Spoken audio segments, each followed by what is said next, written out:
Man, let me tell you a story that took my life for a spin. It all started with this girl I was seeing, Janelle. We'd only been dating for 3 weeks when she hit me up, saying she needed a place to crash for a few days. I thought, no big deal, right? If only I knew that those few days would stretch into months, I would have told her heck no. Janelle had good energy and I really liked chilling with her. She had this way of talking that pulled you in and made everything she said sound like poetry. At first, it was cool having her around. We laughed, vibed, and enjoyed each other's company. But as time went on, I started to realize that she had no intentions of leaving. Days turned into weeks, weeks turned into months, and still, Janelle was planted in my apartment like a stubborn weed. I tried to broach the subject, gently hinting that maybe it was time for her to find her own place. But she would brush it off, saying she needed more time, that she had nowhere else to go. As the weeks stretched on, I couldn't help but feel trapped in my own home. She'd invite friends over, blasting music, and turning my peaceful sanctuary into a wild party scene. My patience wore thin, and I found myself questioning how I got myself into this situation. Like I said, she was a cool girl and everything, but it was time for her to go. Truth is, it felt a little weird bringing other girls around while she was there. It's not like she was my girl or anything, but it just didn't feel right because I had hooked up with her a few times. One day she told me that she would be going away for the weekend with friends, so I saw it as the perfect opportunity to invite another girl I was talking to at the time. Let's call this girl Jasmine. Jasmine was a quiet girl who was low-key like me.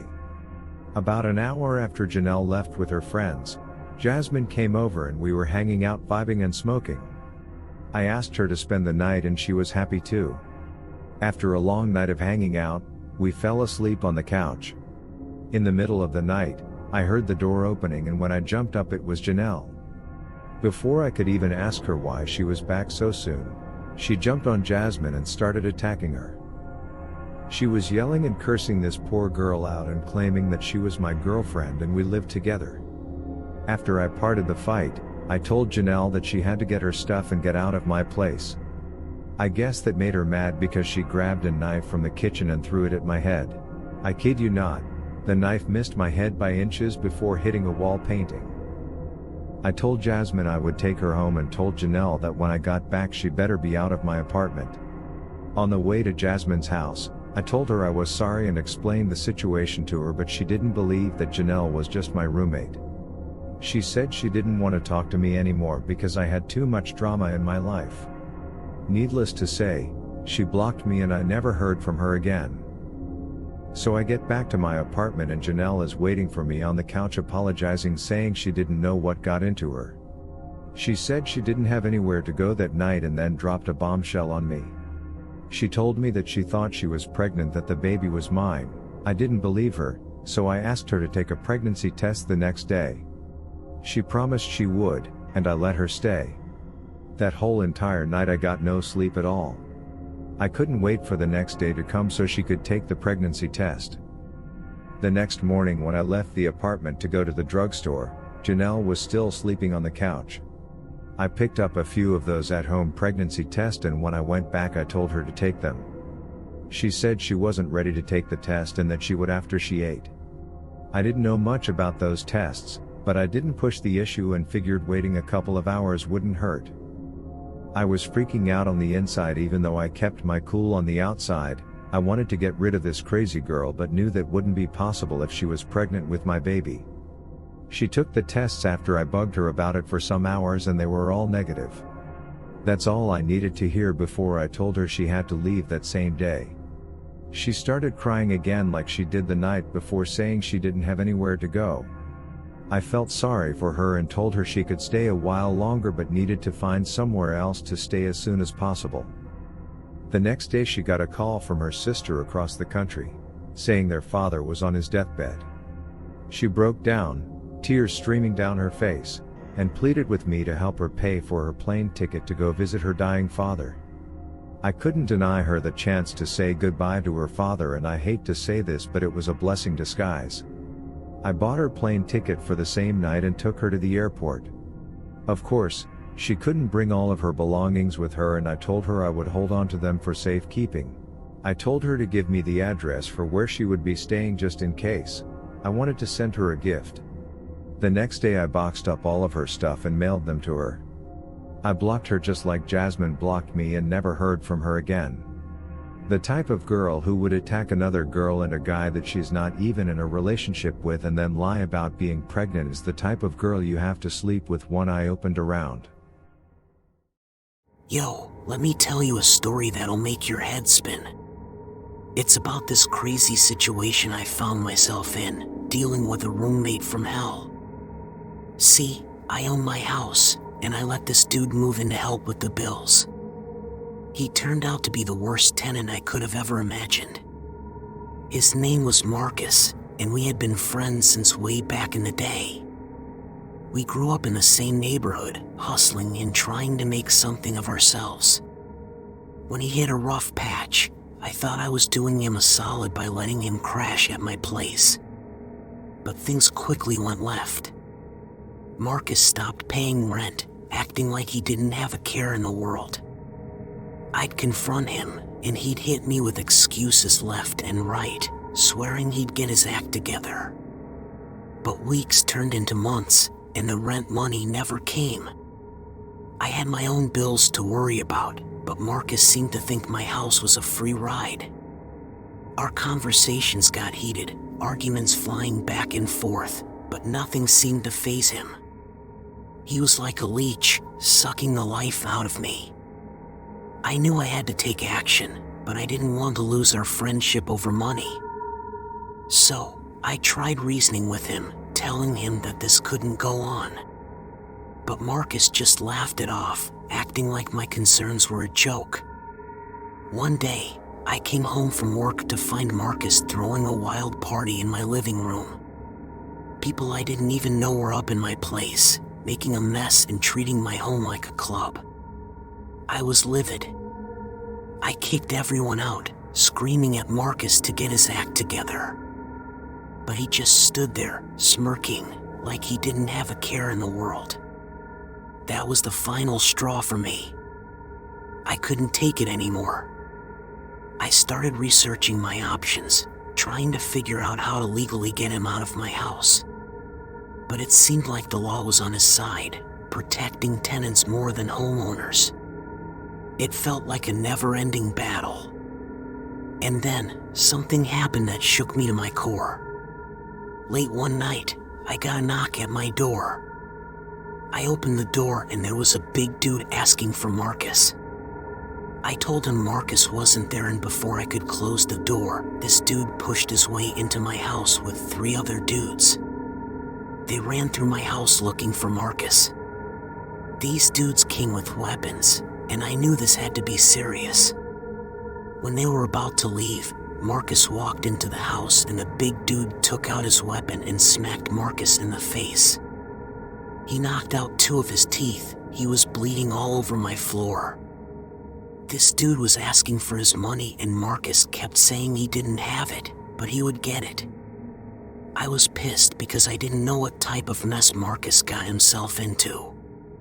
After they left, I asked him about it and he said he owed them some money for drugs. That's when I knew I really had to get Marcus out of my house quick.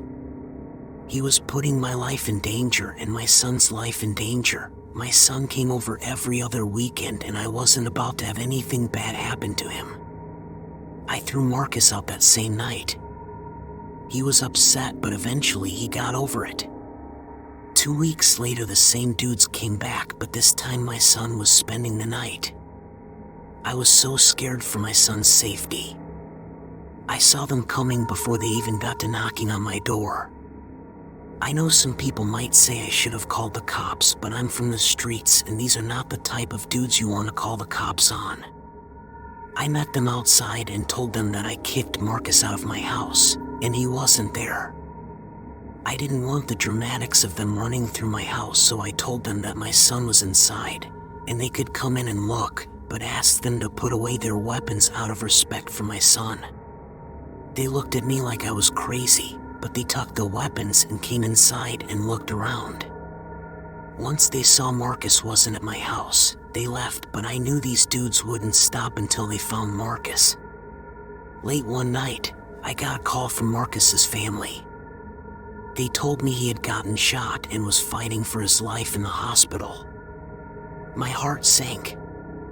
In that moment, all the frustration and anger I felt towards Marcus disappeared. I rushed to the hospital, praying that he would pull through. I found out at the hospital that night that after I kicked him out, Marcus went to stay with his cousin. The incident that put Marcus in the hospital happened at his cousin's house while his cousin was there. Let's just say his cousin wasn't so lucky. In that moment, I realized how lucky I was that I kicked Marcus out, because I could have easily ended up like him, in a wheelchair for the rest of my life, or like his cousin, 6 feet under. Y'all stay safe out there and stay spooked. My name is Amber, and I am a recovering addict. I battled my demons and managed to find some stability in my life. I thought I was on the right track until my childhood friend, Lisa, reached out to me for help. Lisa had fallen into the same dark world of addiction that I once did. She had hit rock bottom, and desperation dripped from her voice as she pleaded for a place to stay. Against my better judgment, I agreed to let her into my home. At first, it seemed like a good idea. We could support each other, hold each other accountable, and fight our battles together. But I soon realized that addiction had twisted Lisa in ways I couldn't have imagined. It didn't take long for her true colors to emerge. Lisa brought drugs into my home, using without remorse. She would disappear for days, leaving me in constant fear for her safety. And worst of all, she turned my sanctuary into a den of chaos. Men would come and go, leaving behind the stench of betrayal and broken promises. Lisa's body became a commodity, a means to fuel her addiction and make a quick buck. I was trapped in a nightmare and growing tired of her destructive presence. I tried expressing my feelings to Lisa and demanded for her to respect my boundaries and my home. But addiction had tightened its grip on her, numbing her empathy. She saw me as nothing more than a pawn in her twisted game. About a month after Lisa moved in, I felt my own recovery slipping through my fingers. The weight of enabling Lisa's behavior crushed my spirit, and the toxicity of our environment threatened to pull me back into the dark world of addiction. But then, the unimaginable happened. One night, on my way to get a glass of water from the kitchen, I noticed that Lisa was hanging from the couch. I walked over to her to get a closer look. She was lying breathless and cold. I knew then and there that my dear friend had met her demise. After Lisa's passing and the trauma of being the one who found her, I slipped back into a habit that I had kicked several years before. I lost everything: my job, my home, and my stability. I am now 4 months clean and have given up any connection I have to the dark world of addiction, including some of my own relatives. Thanks for listening. Stay spooked.